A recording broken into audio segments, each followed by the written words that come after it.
Hi, this is Mike from Stagecoach Road Vintage Sewing Machine, and this is your Kenmore 540. What a pretty machine. And not just pretty, but rock solid. And this is the final test before we pack her up to ship her out. And in this test, we're going to show you how to wind a bobbin, how to thread the machine, and how to work all the controls. You'll find your bobbin in the bobbin case down here.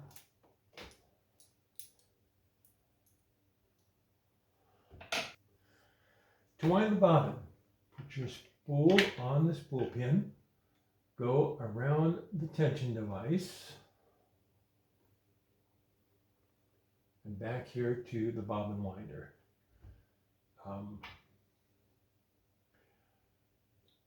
Put your thread through one of the holes in the side of the bobbin from the inside toward the out, of course. Hold on to the end of your thread and put several wraps around the bobbin just to hold the thread in place. Then with the thread coming around this way, put the bobbin on the bobbin winder and take up that little bit of slack there. Push this lever towards the bobbin so it goes into the inside of the bobbin, and declutch your machine by turning the chrome knob in the center of the hand wheel towards you about 1/8 of a turn until you feel it hit its stop there. And just wind. And we won't wind the full bobbin because this is just a test. That's more than plenty. Pop that lever out, reclutch your machine, and your bobbin is going to go in the bobbin case with the thread coming off the top of the bobbin to the right. And your thread's going to double back into this little slot here and under the leaf spring, which is your lower tension. And you'll feel just a little bit of drag on your thread. With this little finger pointing up so it goes into the slot that's made for it, push your bobbin all the way onto the bobbin case, onto the spindle in the center of your bobbin race. Make sure that it's done all the way so it doesn't drop out while you're trying to sew. Put your plate back on. And to thread the machine, put your thread on the spool pin, go into the thread guide on the back, thread guide on the front, and directly down between the discs of your tension assembly. Go all the way around to the top again and pick up the check spring that's at the top.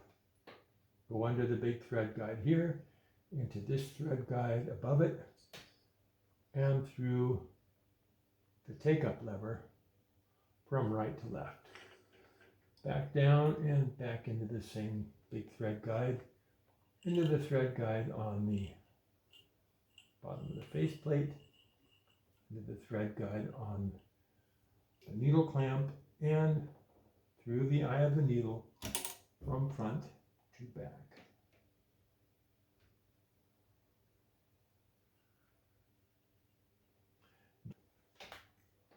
Hold your upper thread loosely.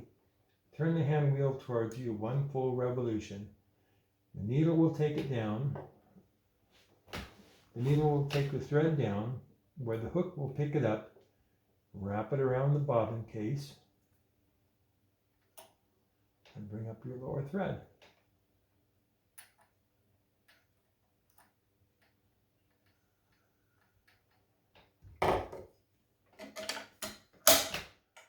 Put your thread between the toes of the presser foot and towards the back of the machine. The lower dial here is your stitch length and your reverse. This little red area here is for real fine sewing like a satin stitch. And in most cases, you're not going to be down in this area unless you have the satin stitch foot on here. So around 1.5, that should be about 10 stitches per inch. Put your thread, your fabric under the presser foot, lower the presser foot using the lever in the back. This is your pressure on the fabric, the pressure on your presser foot. This little collar on the outside releases the pressure, and you push it back down to whatever pressure suits you. About halfway down is pretty good for regular fabric. For heavier fabric, you may need a little more pressure. For lighter fabric, you may need a little less pressure. But in general, down around 2.5 is good for regular fabric. This upper dial is your stitch width. That's how far it zigs and zags. And we're going to be starting with a straight stitch, so we'll put this dial on 0. That's no zigzag whatsoever. And we're ready to sew.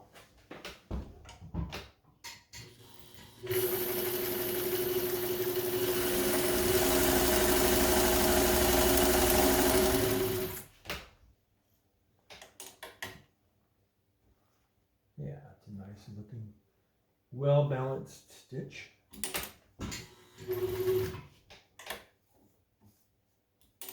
Let's turn it all the way up and have the longest stitch length.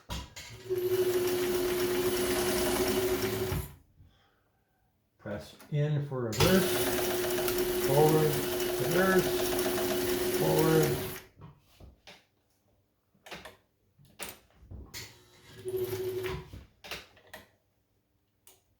Okay, we're going to shorten our stitch length again back to about 1.5. And we're going to add a little stitch width, so we're going to zigzag. Take your needle up out of the fabric so that your needle doesn't get bent. And shoot, let's just go all the way up to the widest zigzag.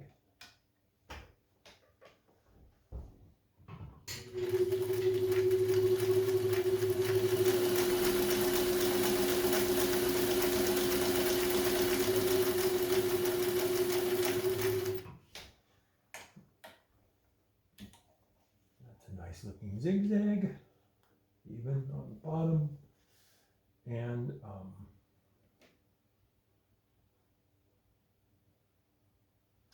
let's mention feed drop. This lever here is your feed drop. U is for up, D is for down. So we're going to switch it over to down, and we're going to release all of the pressure on the sewing foot. And now you're in control of where the fabric goes. So if you're darning, or if you want to draw pictures with your machine, you can do that too. Okay, let's put the feed dogs back up so they're moving the fabric now. And we'll add some pressure to the presser foot. So now the fabric is moved by the machine, by the feed dogs. Up here is your, pull that up. This is your stitch pattern disc. And to remove it, you press in this little chrome lever, and that moves the follower finger.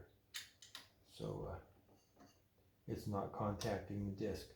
Then you just pull the disc up.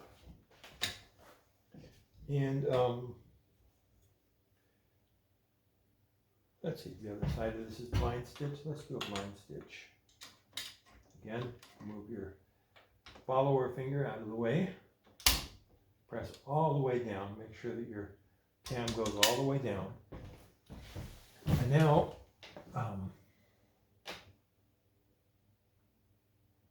you're going to make a blind stitch. And let's move this fabric to a nice fresh spot so you can see what we're doing.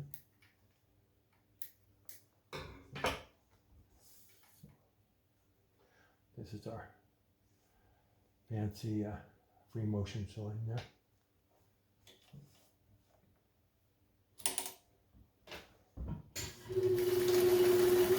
Now your machine will take several straight stitches and then it'll put one zigzag stitch. That's your blind stitch.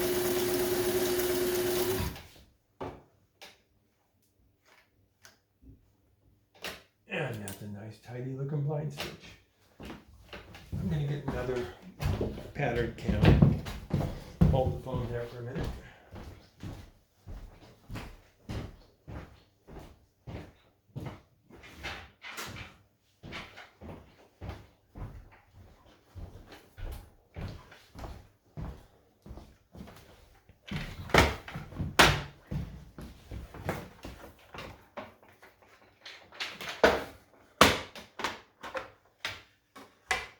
Let's do,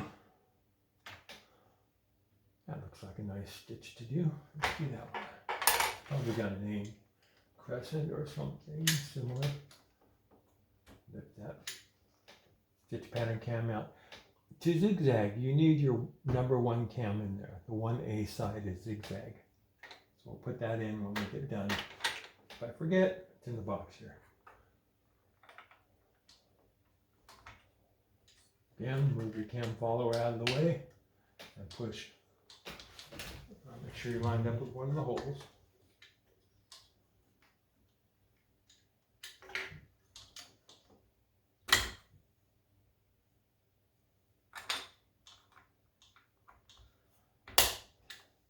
Make sure it goes all the way down. If it resists you, take it off and try again. Okay, we're still on our widest stitch width. I think that's what we want for this. Let's see.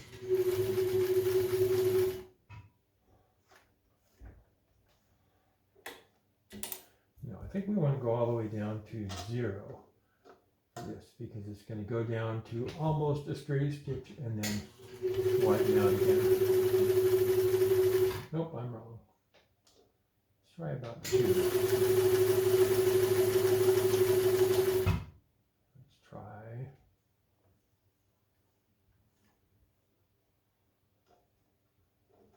All the way up. There we go. So set your stitch width on 5.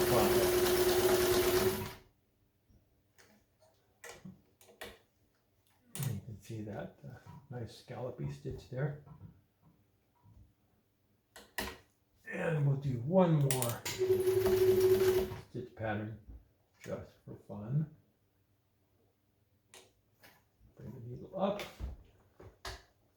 Move the cam follower, the pattern cam out. And let's see, what do we like? Here, let's do arrowheads. Let's take that one out, so I remember to put it in. Here we go, arrowheads.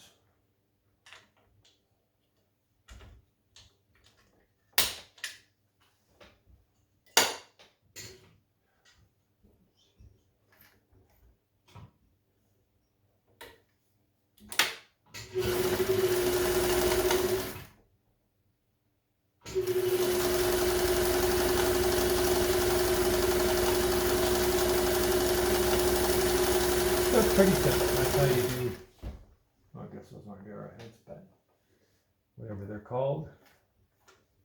But it's pretty simple to use your stitch pattern cams. In the box, there are a few other things. Got some Sears needles. Looks like those are regular needles. Oh no, one of those is a double needle. Cool. Got your seam guide. I think that's a button foot. That's an adjustable zipper foot. And of course, in here you have your needle threader. It's a cool little thing. I don't use one, I usually just thread the needle. Now, just for fun, we're going to sew a few other things. Here's some denim. Let's double it again, just for fun. We can double it again, I think, but let's just start here. Let's go back to straight stitch. Oh, yeah, and let's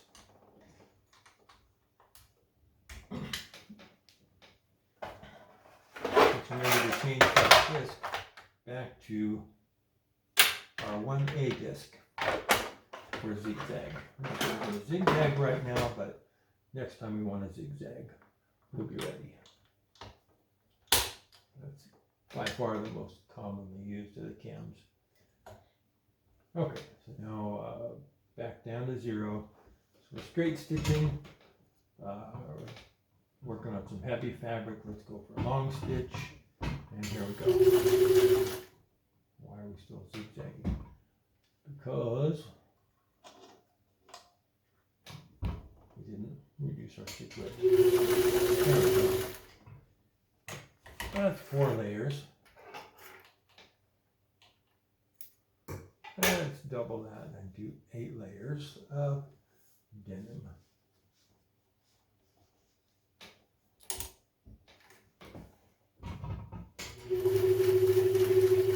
There we go. Nice heavy duty machine.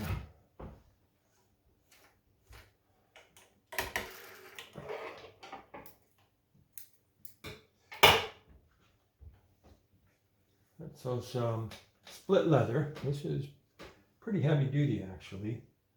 And let's double it because you're rarely going to make stitches in a single layer.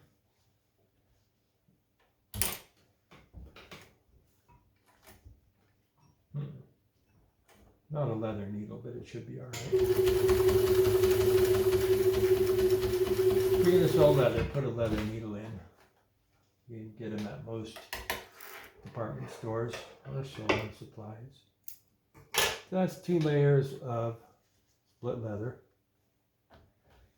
And this is an upholstery sample. I believe it's pleather. Here's 2 layers of pleather. And this is not quite as heavy, so I'm going to do a little shorter stitch length.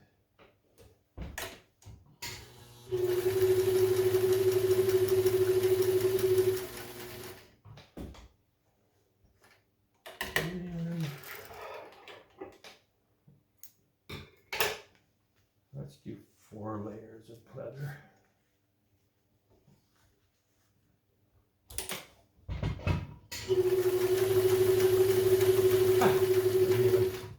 Doesn't hardly notice.